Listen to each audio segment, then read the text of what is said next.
Welcome to the Crystal Clear podcast, where you come to get clear about what you want out of life and out of your business. If you know where you're going, why you want to go, then who you're going to go with, you're much more likely to get there. I'm Coach Dave, and we're diving right in. Even on the road, I want to talk to you, even if it's only for a few minutes. I want to talk about being prepared for opportunity. I heard this saying the other day, and it's so true and it's so appropriate. It is better to be prepared, over-prepared when opportunity presents itself than to be unprepared when opportunity presents itself. You can never be too prepared for an opportunity. Now, I'm not saying that you stall the pursuit of anything while you acquire readiness, whether that's education or experience. But nonetheless, my interpretation of this saying is that you don't sit around idly without intentionality, acting without intention. So if you're in a job today, it's not just that you need to jump out and quit your job and start a business to get where you want to get. It's that, take the opportunity while you're at that job. Here's something I used in my job when I was working in manufacturing for 10 years. I always wanted to be sure that I was learning more than I was earning. So if they were paying me $100,000, well, I wanted to make sure that I was learning millions of dollars worth of information. How does a business work? How does one administer a sort of business? What are the components of the business? What are the functions of the business? And guess what? I'll let you in a little secret. That is that essentially almost all businesses are the same. They have the same few functions. Businesses that perform well share common characteristics. Don't believe me? Read the book Good to Great by Jim Collins or Built to Last. They both speak to this, and they really do a great job of expounding upon this idea. So, a great business has the ability to identify a problem. They have the ability to craft a solution.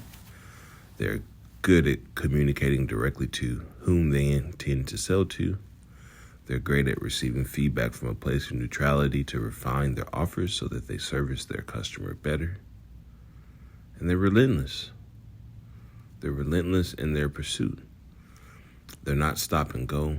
It's a 20-mile march every day. So you can learn that from a business that you're working at.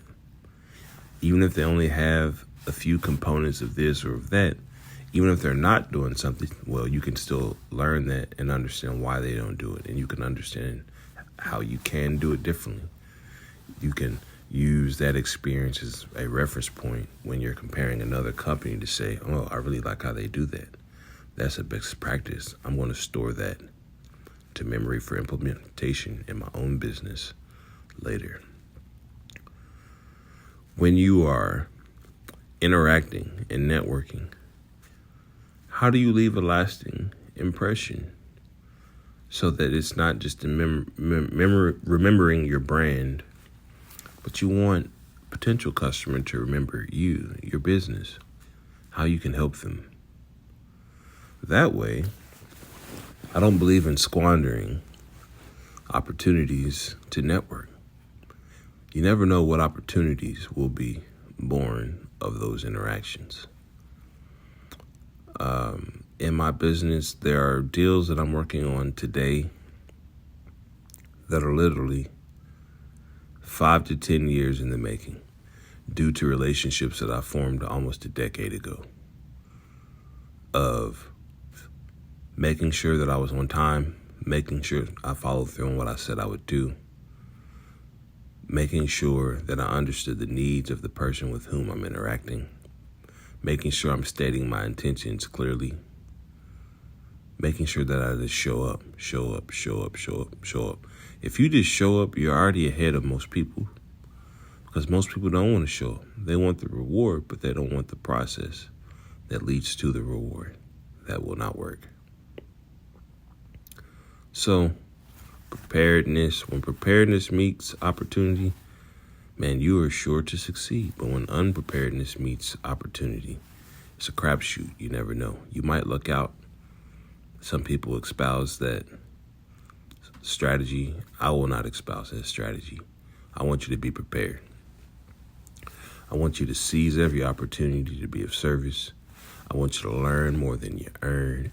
I want you to operate from a spirit of excellence, consistency, integrity, honesty, always thinking to add value, always putting the needs of your customer, your client first. When you're at work saying, how can I go that extra mile? Not because you're looking for promotion, but because you're looking to learn more.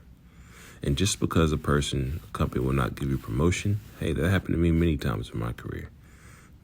And I stayed there, and I will admit, it gave me a sense of like, man, maybe I don't know what I'm doing. But I had to remind myself that I did know, because I looked at the results that I drove to that company. Even in I think it was my second job out of college, when I left, they had to hire 3 people to replace me. And in my last job, they had to hire like 5 people to replace me. And it's not because I was working so hard. It's because I'm going to work with intention. I want to make a difference. I am going to accomplish what I set out to accomplish. If I can make a company $100 million or $200 million over a set of years, well, imagine what I can do for myself. That's how I looked at that. If I can demonstrate that in someone else's business for their benefit, well, I've been of service to them, helped them accomplish something.